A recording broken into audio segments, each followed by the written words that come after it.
essa mulher que tem a nos ensinar muito, uma mulher que, como a própria Bíblia diz, né? Uma mulher que tinha boas obras, não é? Uma mulher muito importante para nós aprendermos sobre ela, e estava pedindo a Deus uma palavra para meditarmos com os irmãos após a irmã Ana, através juntamente com o nosso pastor Escalar, nos prestar aqui.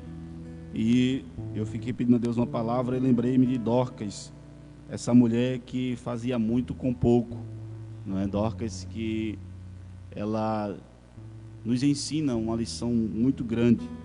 A gente vê no capítulo 9 de Atos dos Apóstolos, a partir do versículo 36, que havia em Jope, como diz o versículo 36, uma discípula chamada Tabita, que se diz traduzido Dorcas. E nesse contexto, a Bíblia fala a partir do versículo de número 32, que Pedro, após a passagem da conversão de Saulo, a gente vê que Pedro, a Bíblia volta a falar de Pedro, e diz que Pedro estava em um lugar chamado Lida. E Pedro até cura um homem que há 8 anos estava enfermo. Se você observar, um homem chamado Enéas, a Bíblia diz que 8 anos ele estava paralítico, e Pedro fala de Jesus, levanta aquele homem, e aquele homem logo se levantou através da unção que estava na vida de Pedro. E Lida era 15 quilômetros de Jope, e a Bíblia logo vai e fala sobre Jope, e disse que em Jope tinha uma discípula chamada Tabita, que era traduzido por Dorcas. Jope é o mesmo que Jafa, e Jope é um lugar que a Bíblia já fala sobre Jope em outras passagens.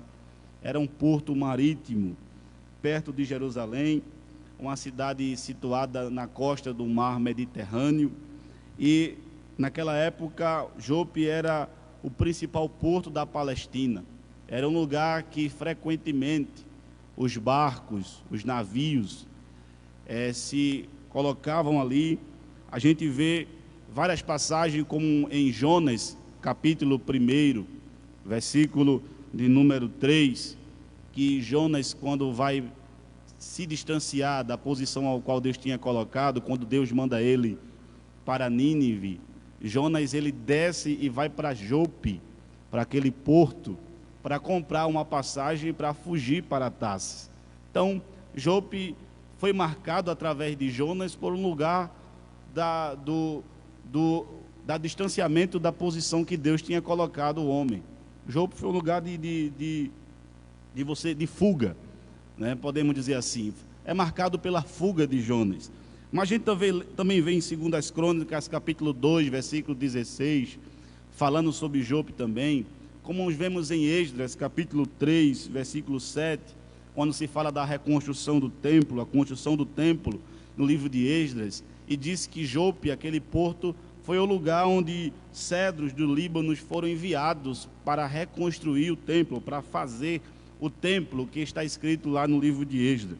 Então Jope já era um lugar marcado. A Bíblia já fala sobre Jope. E agora, a Bíblia diz que em Jope, neste porto marítimo, havia uma mulher chamada Tabita. Em aramaico é Tabita, em grego é Dorcas. E esta mulher, que Tabita significa, ou Dorcas significa o mesmo que gazela. Dorcas era uma gazela, não é o significado do seu nome. Então Dorcas, interessante falar sobre essa mulher, porque Dorcas era uma mulher que não tinha muitos talentos. E o talento que ela tinha não era um talento impressionante. Não impressionava os talentos de Dorcas. A única coisa que Dorcas sabia fazer era costurar. A única coisa que Dorcas tinha nas mãos e a obra que Dorcas tinha a manifestar era a costura. E cá para nós, costura não era considerável algo notável naquele tempo, não é? Algo altamente notável para as questões culturais que tinham naquele tempo, porque também tinha muitas mulheres que costuravam. E a gente vê que Dorcas era mulher de um só talento, de um só dom, e o dom que ela tinha podia ser até conotado como um dom insignificante, como algo supérfluo, algo que não ia ter muita importância, principalmente para o reino de Deus. Quem sabe Dorcas poderia até pensar, e poderia até cogitar, pensar, eu não sou tão importante como Miriam, não é? Uma profetisa. Também eu não posso governar um país como Débora, que foi uma mulher tão importante. Eu também não posso ser uma mulher tão importante porque eu não tenho um esposo, não tenho filhos. E se eu não tenho um filho, não posso gerar alguém relevante para a sociedade. Tudo isso poderia afligir a mente de Dorcas. Mas Dorcas eu vejo que era uma mulher muito bem resolvida. Dorcas era a mulher que assumiu a sua posição, pegou o que ela tinha para oferecer para Deus, abraçou aquilo e fez daquilo algo notável em que Deus se agradou, e as pessoas também a honraram pelo aquele trabalho que Dorcas tinha. Dorcas deixou de se sentir menosprezada, de o complexo de inferioridade nutrir a sua mente. Não, ela não foi para esse lado, para essa tangente. Não, Dorcas agora ela se enriquece de força através do talento que Deus tinha entregado a ela, e ela vai e tenta fazer alguma coisa importante. Mas a gente vê que esta mulher era tão importante, e foi tão importante, porque de todas as mulheres na Bíblia, nenhuma mulher é chamada de discípula. E Dorcas foi a única mulher na Bíblia que foi chamada de discípula, a discípula de Cristo. Porque o texto mesmo diz no versículo 36, e havia em Jope uma discípula chamada Tabita. Ela se tornou uma mulher importante para o próprio Evangelho de Cristo. E aquela mulher que significava gazela, que o seu sobrenome, né? Gazela, que é um etílope pequeno, é aquele animal gracioso, rápido, né? É a gazela, conhecido por ter olhos brilhantes. Dorcas, agora essa mulher, gazela, era uma mulher importante. E se a gente for falar de gazela, é tão importante aprender com a gazela, né? Já que Dorcas significa gazela. Gazela é um animal que vive em rebanhos, não é? É um animal que ele vive junto dos outros. E se a gente agíssemos como as gazelas, se as irmãs agissem como as gazelas, a gente teríamos que aprender muito com Dorcas. Primeiro, porque a gazela é pequena. Gazela é um animal pequeno. E lá em João 13,30 diz que é necessário que ele cresça e que eu... Então, se a gente tem que aprender com Dorcas, então a gente tem que aprender a ser pequeno. Esse negócio de ser grande demais, de se achar o tal, se achar o insubstituível, o meu talento é melhor do que tudo, não. Dorcas era uma mulher que se achava pequena, o próprio significado era de uma pessoa pequena, uma gazela. Quanto mais a gente se diminui, mais Deus cresce em nossas vidas, irmãos. Quanto mais nós se humilhamos, mais Deus se faz grande, mais Deus se manifesta.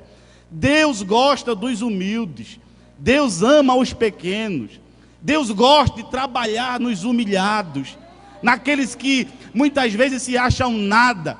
Quantas vezes a experiência já aconteceu conosco, de momentos que a gente está tão quebrantado que a gente não consegue nem falar. Deus quebra a gente todinho, tira todas as possibilidades nossas, que a gente pensava que era alguma coisa, que ia dar certo, aquele sonho, aquele objetivo, Deus tira tudo. Aí quando a gente está bem quebrantado na mão de Deus, aí Deus se faz presente em nossa vida. Porque eu aprendi de uma coisa: quanto mais eu preciso de Deus, mais Ele aparece em minha vida. Quanto mais carente eu sou de Deus, mais Ele se manifesta. Às vezes aconteceu comigo, tem dia que eu tenho oportunidade para pregar, às vezes pela correria eu não leio, às vezes não oro, devido à correria, não porque não foi negligência. E eu digo, meu Deus, como é que eu vou falar hoje? O que é que eu vou falar? A tua palavra. Mas parece que é o dia que Deus mais se manifesta através da minha vida. É como se Deus estivesse dizendo, quanto mais precisa de mim, mais eu apareço para você. Porque Deus gosta dos humilhados, Deus gosta de quem depende dEle para tudo. E esse momento que estamos passando, estamos mais dependentes de Jesus. Então é momento de Deus nos usar mais ainda.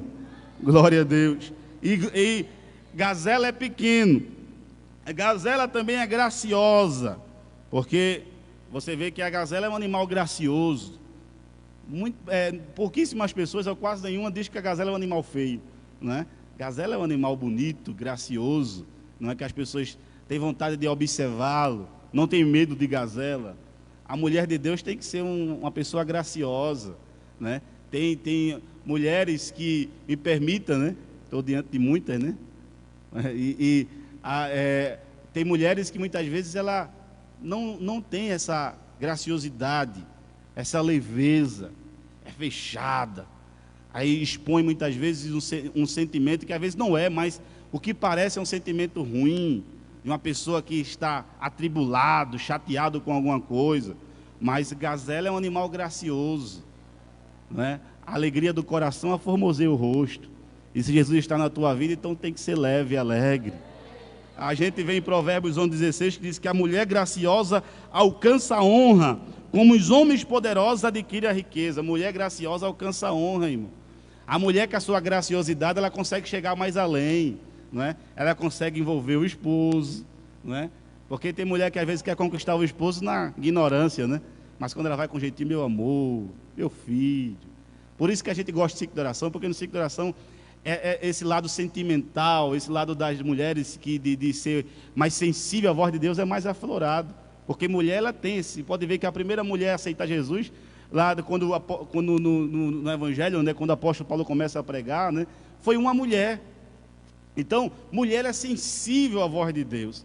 Então, se ela é sensível à voz de Deus, ela tem que ser graciosa, tem que ter leveza, né, para o Senhor ser glorificado. Além disso, a gazela é ágil. Fazer essa introdução da gazela, a gente vê em Provérbios 6, 9 ou 11, que diz: ó preguiçoso, até quando ficarás deitado? Quando te levantarás do teu sono? Um pouco para dormir, um pouco para tosquenejar, um pouco para cruzar as mãos em repouso. Assim te sobrevirá a tua pobreza como um ladrão, e a tua necessidade como um homem armado. O texto está dizendo aqui: não seja preguiçoso. Gazela é ágil, irmão. Gazela não é como uma preguiça que fica bem lentinho. Não, gazela é ágil. A mulher de Deus tem que ser ágil. A mulher de Deus tem que correr, tem que ir para um lado, para o outro. Ela acorda cedo, faz o almoço do esposo para ir para o ciclo de oração. Quando da escola dominical, ela acorda cedo, já cozinha um feijão, já deixa tudo armadozinho, para não dar motivo para alguém falar. Ela agiliza uma coisa, agiliza outra, vem para o ciclo de oração, volta para o trabalho, ora, busca, clama, canta, faz a obra de Deus. Ela não é aquela mulher parada, estagnada, pensando na vida, parado com tudo, não faz nada. A mulher de Deus é a mulher ágil. Lembra de Sifrá e Puá? Aquelas duas mulheres no livro de Êxodo, capítulo 1, que quando o faraó decreta lá, disse: as parteiras hebreias, quando for homem, mate, quando for mulher, deixe viver. Mas a Bíblia diz que aquelas mulheres eram tão ágeis, e as mulheres dizem: as hebreias são muito ágeis, porque quando a gente vai, ela já tem tido filho, e a gente não consegue lá matar as crianças do sexo masculino, porque o povo de Deus tem que ser ágil, irmão. Tem que ser um povo ativo para a obra do Senhor. Ele tem que aproveitar o seu tempo na obra. Tem gente que chama para o ciclo de oração: acordei tarde, não vou para o ciclo de oração. Vem para o ciclo de oração à tarde: eu estava dormindo, eu fui descansar, eu fui passear. A mulher de Deus é diferente. Ela procura motivos. Ela já tem motivo de sobra. Ela procura tempo para estar na casa do Senhor. Ela agiliza tudo, mas está aqui diante de Deus, porque essa é uma característica da mulher de Deus, a sua agilidade. Outra coisa, gazela é conhecida pelos seus olhos brilhantes. Os olhos da gazela brilham. A gente vê em Mateus 6:22 que diz que a candeia do corpo são os olhos, né? E diz mais que de sorte que se os teus olhos forem bons, diz que todo o teu corpo terá luz. Então, a mulher de Deus tem que ter olhos brilhantes, olhos de mulheres de Deus, que enxerga as coisas espirituais, que enxerga algo que Deus quer mostrar a ela. Os olhos têm que brilhar. Em Mateus 5,16 diz que resplandeça a vossa luz diante dos homens, para que vejam as suas obras e glorifiquem o Pai que está no céu. Resplandeça a vossa luz. A mulher de Deus brilha, irmãos. A gente conhece uma mulher de Deus. O andar, o falar, o olhar. Às vezes o semblante dela já diz: essa é uma mulher de Deus. Glória a Jesus. E Dorcas tinha os olhos brilhantes, porque os olhos de Dorcas eram bons. Dorcas olhava com um olhar de amor, de caridade para as pessoas. O corpo de Dorcas era luz, porque se você observar, além de mais, Gazela, além de ter os olhos brilhantes, por último, para entrar no texto de Dorcas, a gazela, ela vive em rebanho. Gazela não vive só, vive em rebanho. Salmo 133, né? O quão bom e quão suave é que os irmãos vivam em união.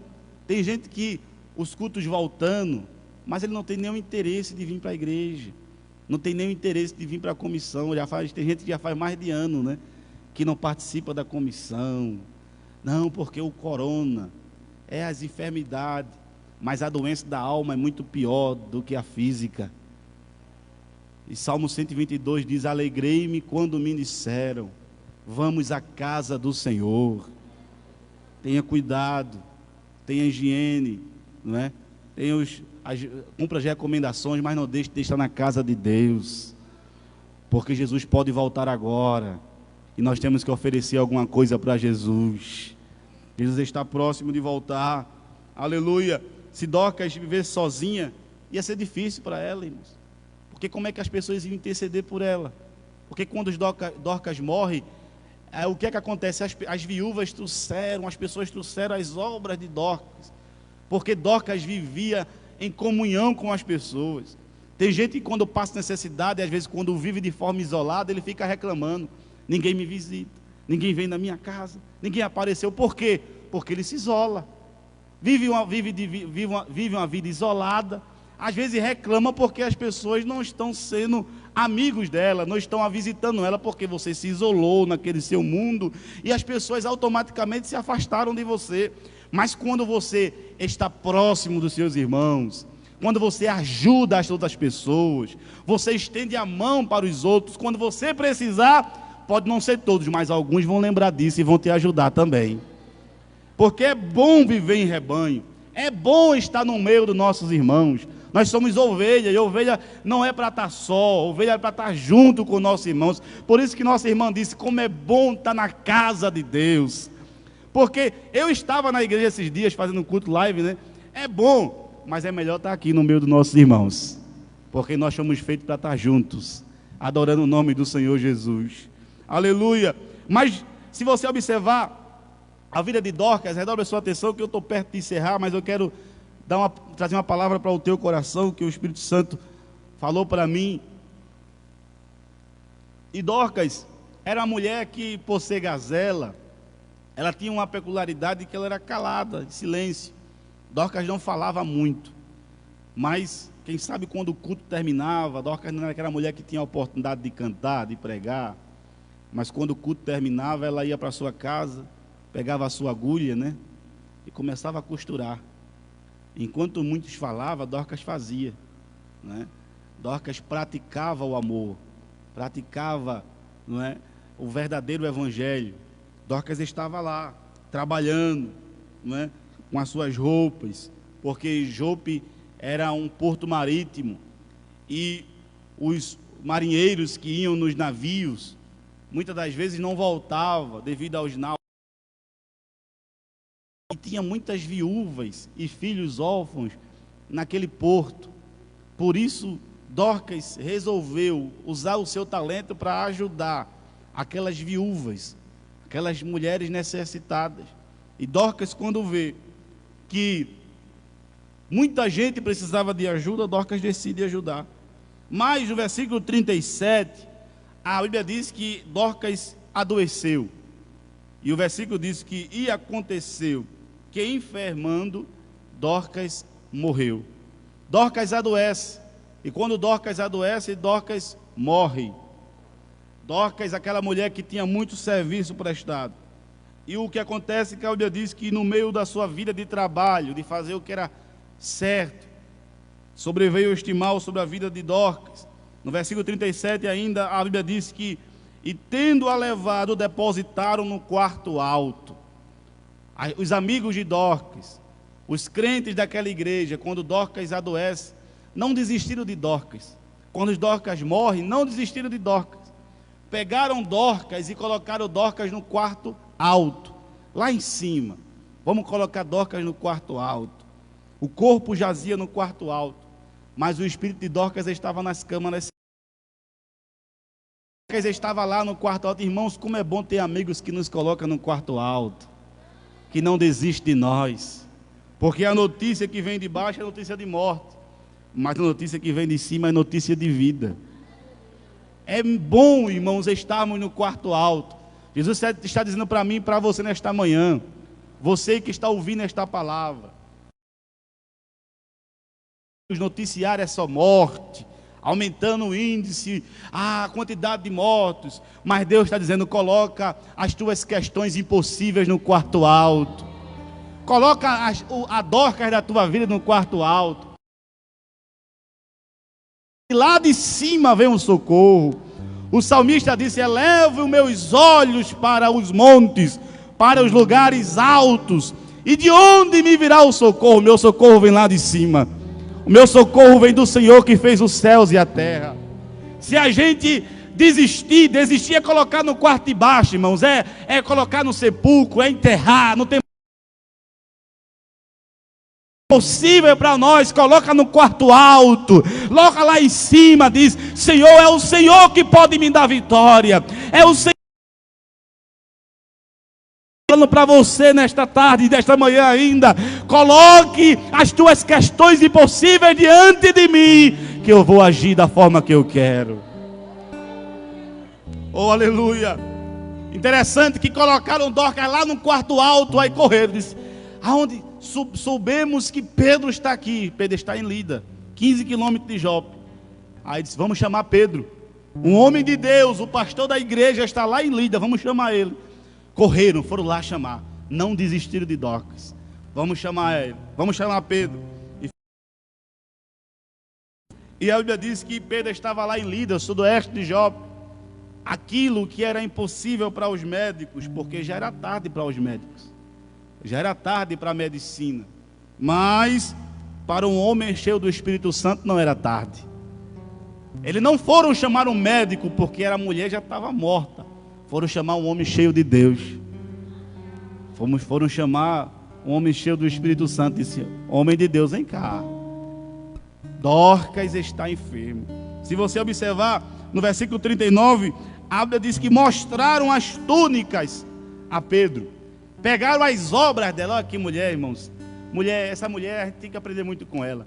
Pegaram as obras dela e disseram assim, Pedro, olha aqui o que Dorcas faz, olha as obras dela, Pedro, olha as túnicas, olha os vestidos que ela faz para as viúvas, olha as roupas que ela faz para as crianças órfãs. Mostrar as obras a Pedro, porque a gente tem que sempre ter alguma coisa a oferecer para Deus, não é? Aquela mulher só recebeu a sua cura porque ela tinha obras, porque a fé sem as obras é morta, não é? E ela ofereceu tanto na sua vida que quando ela morreu as pessoas ajudaram ela. E observe, irmãos, que o mundo se esqueceu das grandes batalhas romanas, mas a história não esqueceu das obras de Dorcas, porque hoje nós continuamos falando aqui do que Dorcas fez. Quando a gente faz alguma coisa para Deus, muitas vezes são esquecidas, mas as obras não, irmãos. As obras não são esquecidas, nem por quem está aqui na terra, e principalmente por Deus. Deus não esquece. Por isso que Deus permitiu que colocasse no lugar alto e mandasse chamar, porque Deus não tinha dado o ponto final na vida de Dorcas. Dorcas continuaria trabalhando. A agulha de Dorcas era tão importante quanto o cajado de Moisés. A agulha de Dorcas era a segunda de Davi. A agulha de Dorcas era tão importante quanto a aguilhada de Sangar. A agulha de Dorcas era tão importante quanto a capa de Elias. Dorcas, com uma agulha pequena, estava fazendo algo tão relevante como Elias, como Davi. Deus usou o pouco que ela tinha e fez do pouco que ela tinha algo relevante. Deus está falando com o crente aqui nesta manhã. Tem crente que diz, Senhor, eu tenho um pouco para te oferecer. Senhor, meu talento é pequeno, é pouco, mas Deus está falando conosco. Está... Continua me servindo, porque eu estou vendo as tuas obras, estou registrando o teu trabalho. Oh, aleluia. Dorcas ela pregava não com sua voz, Dorcas pregava com a sua agulha. Enquanto o povo pregava lá, Dorcas estava pregando com a agulha. E quando Dorcas colocava uma túnica em alguém, Dorcas estava dizendo: eu tenho o amor de Cristo para dar a você. O amor de Jesus reina na minha vida. Dorcas oferecia e pregava com a agulha que ela tinha. Interessante, no versículo 40, que a Bíblia diz que Pedro, fazendo sair, Pedro chega na casa de Dorcas. Quando Pedro chega na casa de Dorcas, se você observar, o versículo 39 diz que as viúvas estavam lá, irmão. As mulheres que Dorcas ajudou, estava tudo lá, chorando. Oh, que mulher abençoada. E Pedro vendo isso: essa mulher me ajudou. Outra tem outra história. Eu estava lá sozinha, porque viúva naquele... Hoje, viúva, nós sabemos, há várias histórias da Bíblia sobre viúvas, não é? Que tiveram até que... porque os credores queriam pegar. Viúva era sinônimo de pobreza, de derrota. Lembra daquela viúva, o filho da viúva de Naim que Jesus curou? Aquela mulher só tinha um filho, o filho morre. Estava pensando que não ia mais ter jeito para a sua vida. E agora Dorcas ajuda as viúvas contam a história. Chega na casa lá, as viúvas chorando, todo mundo chorando. Interessante que a Bíblia faz questão de dizer que as viúvas estavam lá. Tinha muitas viúvas naquela casa. E diz que Pedro, quando chega lá, Pedro cheio do Espírito Santo, né, irmão? Crente cheio do Espírito Santo é diferente, irmão. Ele sabe como agir, sabe o que falar, sabe o que fazer. Quando a gente está vazio, a gente não sabe nem para onde vai, irmão. A gente fica atormentado, cheio de só ver o problema. Ele sabe o que faz, ele sabe para onde ele vai, porque quem domina ele é o Espírito Santo de Deus. Por isso que o Espírito Santo de Deus quer dominar a nossa mente, o nosso coração, o nosso corpo, porque tem situações que é só o Espírito Santo dominando que a gente pode resolver. Tem gente que está entrando em problema atrás de problema, problemas gerando outros problemas. Nesse momento difícil em que o povo está endividado, tem gente que está gerando problemas, porque não está consultando o Espírito Santo de Deus. Mas Deus está dizendo para nós nesta manhã: se for através do meu Espírito Santo, a solução vai chegar. Mas o Santo de Deus, Deus tem a direção para nos dar, Deus tem a saída para nos dar. Deus está dizendo: eu tenho a resposta para você, mas espera, porque é de mim que vem a saída. Orebacama chorebequemina. Pedro, quando chega, vê as mulheres chorando. Aí Pedro lembra lá de Lucas capítulo 8, versículo 51, quando Jesus, o mestre dele, porque Pedro aprendeu com Jesus, Jesus chega na casa da filha de Jairo. Jairo é aquele principal da sinagoga que pede para Jesus visitar. Foi daquele mesmo jeito que Pedro chegou em Dorcas. Aí Pedro lembra, disse: meu Jesus, quando chegou na casa de Jairo, pediu para todo mundo sair. Pediu para todo mundo sair, só ficou eu, Tiago e João, os amigos mais próximos, e o pai e a mãe, porque era um chororô muito grande lá na casa da... Todo mundo sai também, do mesmo jeito que Jesus fez lá, eu vou fazer aqui. Sai todo mundo. Pedro pede para todo mundo sair. Irmãos, sabe por quê, irmãos? Porque às vezes o tumulto e o barulho atrapalham, irmão. Tem gente que fica só escutando o barulho e tumulto, só escutando desesperança, o zum do descrédito. Alguém dizendo: não tem mais jeito, não deu, já desistiu, para, não clama. Jesus não gosta disso.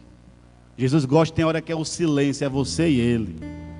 Porque tem hora que nós temos que totalmente se desprender das coisas da terra e das circunstâncias da terra, irmão. Viver por fé é isso, é se desprender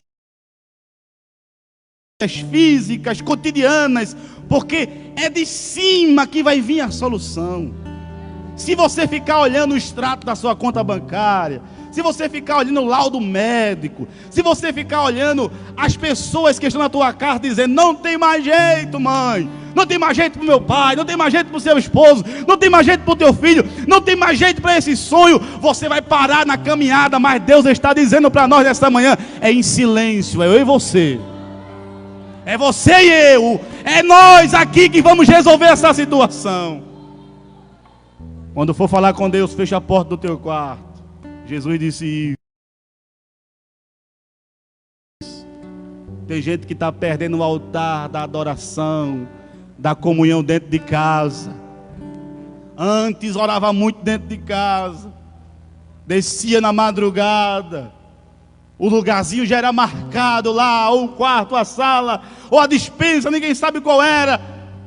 Mas Deus está fazendo você lembrar aqui nesta manhã e está dizendo: volta a conversar comigo. É por isso que estás preocupada, é por isso que tu estás atormentada, porque estás conversando pouco comigo. Desliga a televisão, desliga o noticiário, desliga lá um momento. Agora não, que agora é hora de Deus falar com você, mas um momento a internet, e ouve a voz de Deus. Como é bom ouvir a voz de Deus, irmãos.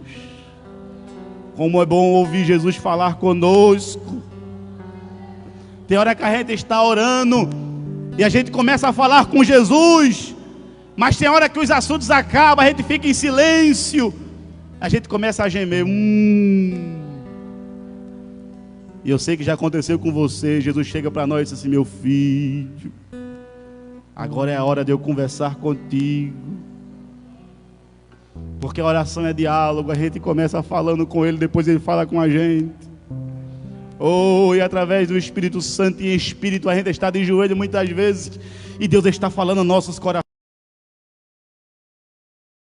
Às vezes Ele não vem de forma nem audível, a gente nem escuta a sua voz, mas o nosso espírito está sendo renovado. A nossa alma está se renovando. A gente sai daquela oração dizendo: obrigado, Jesus, por este momento que eu falei contigo aqui. Às vezes chegamos na oração com vontade de parar, de desistir. Aí Jesus faz a gente lembrar de uma promessa e diz: lembra que foi eu que falei contigo. Lembra que foi eu que te fiz a promessa. Oh, aleluia, Ele está presente aqui. E Pedro faz sair. Interessante que no versículo 40, a Bíblia diz que Pedro se ajoelhou, se colocou de joelhos e orou. Irmãos, Pedro, que era Pedro, o grande Pedro, sabia da necessidade de orar. Pedro vê a mulher morta na cama.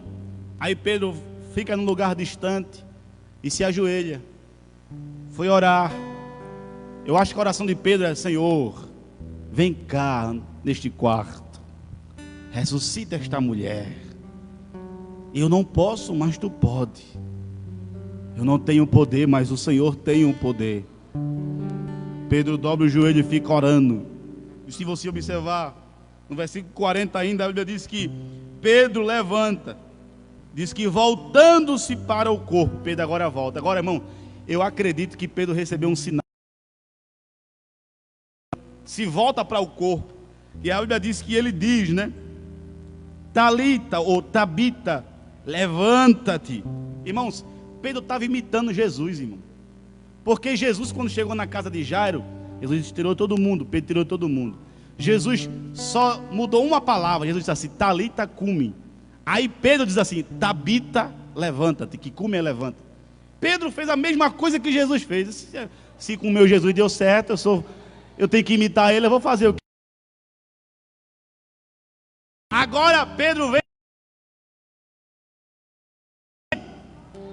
Quando ele diz isso, irmãos, aquele espírito de Dorcas que estava nas câmaras celestiais, agora a morte não tinha poder sobre Dorcas. Quem sabe a morte que estava festejando: venci, matei mais uma, destruí mais um. Agora a morte, que é o último inimigo a ser vencido, a morte não tem poder sobre Dorcas. O espírito de Dorcas volta ao corpo dela. E a Bíblia diz que Pedro estende a mão. E quando estende a mão, a Bíblia diz que Dorcas levanta. Se você observar o texto, a Bíblia diz que ela levantou, dando-lhe a mão, levantou-a. Pedro ergueu ela pela mão. Até ela, a mulher morta lá, Pedro pega ela e ergueu aquela mulher. Deus está falando aqui nesta manhã. Tem alguém que está morto, mas Jesus vai chegar lá. Tem alguém na tua casa que não tem jeito, mas Jesus vai chegar lá. Tem um sonho seu que já morreu, mas Jesus está dizendo: eu vou chegar lá. Vou visitar a tua casa. Vou visitar a tua família. A gente vê que Dorcas foi a única mulher adulta que foi ressuscitada na Bíblia. A Bíblia existe 7 casos de pessoas que foram ressuscitadas, mas Dorcas foi a única mulher adulta entre elas. Dorcas, aquela mulher que pensava, quem sabe até, que o seu trabalho era um trabalho insignificante. Agora, através dela, o nome de Jesus foi glorificado em toda Jope. Todo lugar soube que Dorcas foi ressurreta. Dorcas foi uma das mulheres que mais disseminou o evangelho através da sua própria vida. Porque, se você observar, o texto diz que Pedro ficou lá alguns dias, porque o povo queria saber desse Jesus que curou e ressuscitou Dorcas. Dorcas, ela fez muito com pouco, irmãos. As pessoas solicitavam Pedro para saber mais acerca de Deus, através da vida de Dorcas. Feche os teus olhos neste momento, eu já estou perto de encerrar.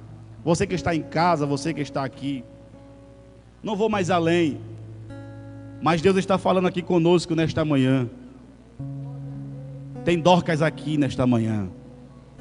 Tem Dorcas aí assistindo esta live. Tem gente que precisava ouvir essa palavra. Tem gente que estava se achando insignificante, esquecido, escanteado.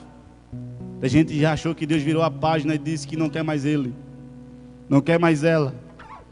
Mas Deus te trouxe aqui nesta manhã para te dizer: eu conto com você, e eu conto com o que você tem a me oferecer. A tua agulha é muito importante para o meu reino. Quem sabe você diz: eu não tenho nada. Jesus, tu tem alguma coisa a me oferecer? Tem gente que está igual aquela viúva que chegou para Eliseu e disse: eu não tenho nada senão um punhado de azeite numa botija. Tem gente que diz assim: eu não tenho nada, mas tenho alguma coisa. Eu não tenho nada, mas tenho um punhado de azeite na botija. Tu tem alguma coisa para oferecer para Deus. E Deus te trouxe aqui para te dizer: entrega o que tu tem. Oferece a mim o que tu tem. A tua vida, a tua adoração, a tua voz, o talento que tu tem, entrega a mim, porque eu irei fazer de você uma pessoa importante para o meu reino. Não para você ser alguma coisa, mas para que eu seja glorificado através da tua vida. Conta o testemunho que eu estou te dando, as experiências que eu tenho te falado. Deus está... Você não nasceu para ser mais um. Você é importante para mim. E tem gente aqui que está fazendo túnicas. Mulheres de Deus, vocês foram chamadas para fazer túnicas. E colocar túnicas em alguém que precisa. Tem alguém que precisa da tua oração. De túnica alguém através da tua oração. Revista alguém com a túnica através da tua ação, das tuas palavras, da tua vida. Você não sabe, mas alguém se espelha em você. Eu olho a alegria daquela irmã, eu olho a vida daquela irmã, e quando eu ser crente eu quero ser igual a ela.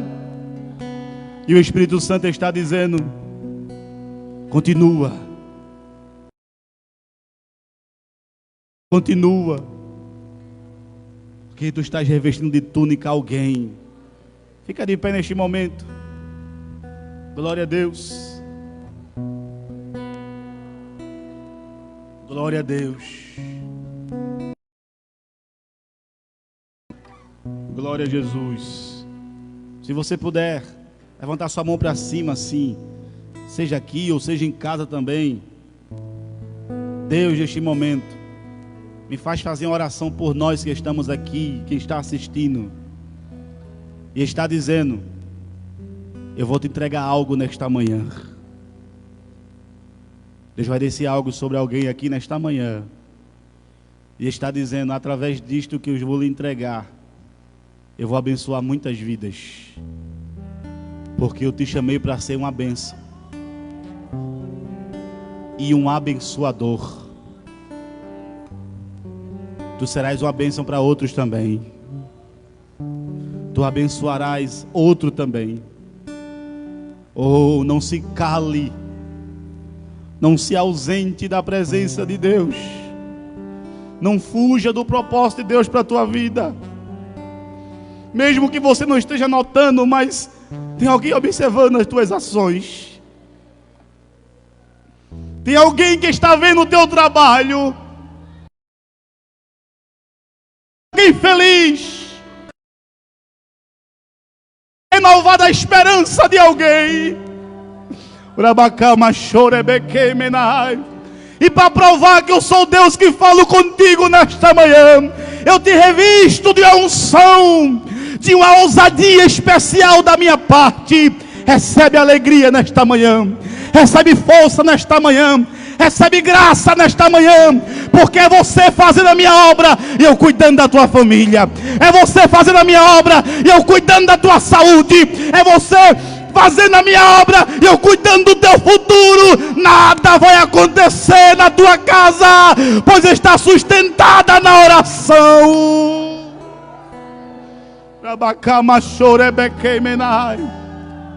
A tua vida está baseada em Deus. E Deus está dizendo, mesmo que o inimigo coloque ponto final, eu sou o Deus que chego no teu quarto, chego na tua história e te ressuscito, porque o meu plano não acabou para a tua vida. Mesmo que o médico diga, não tem jeito, vai morrer, vai se acabar. Mesmo que venha dizendo, acabei com ele, Deus está dizendo, não vai acabar não. Quem tem o controle desta vida sou eu.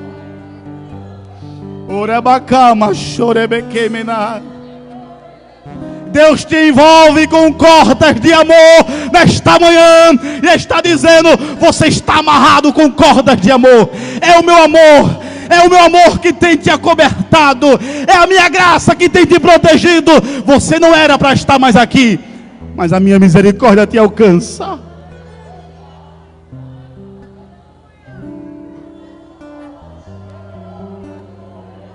Você sabe, Deus te fez sentir que você ia ser mais um na estatística.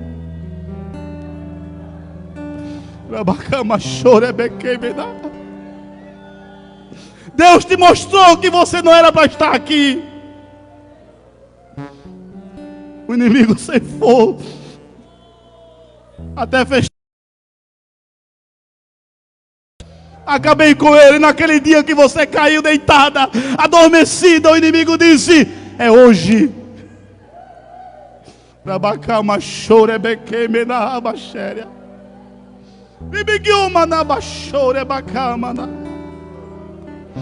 Mas a voz do grande é maior do que a voz do adversário. A voz de Deus fala mais alto. O sangue de Cristo é maior do que o sangue de Abel. E está dizendo nesta manhã, eu sou Deus que tem o controle da tua existência. Por isso você não pode desistir de mim. Por isso você não pode desistir do ministério que eu te entreguei. Porque sou eu que tenho sustentado você. Volta a dizer nesta manhã, trabalha para mim que eu trabalho para você. Oh, o Espírito Santo está passeando aqui em nosso meio neste momento. Oh, aleluia. Oh, aleluia. Se você pode, durante um minuto, glorificar esse Jesus. Glorifica a Deus. Deus está trazendo um sentimento para nós nesta manhã, de gratidão. Deus está mostrando na tua mente aí, não era para você estar aqui, Não era para você estar aqui neste momento, mas Deus está fazendo você lembrar do que você tem passado. Deus está fazendo neste momento você saber os livramentos que Ele tem te dado, para você agradecer mais. Seja coberto pelo espírito de gratidão neste momento. Oh, aleluia.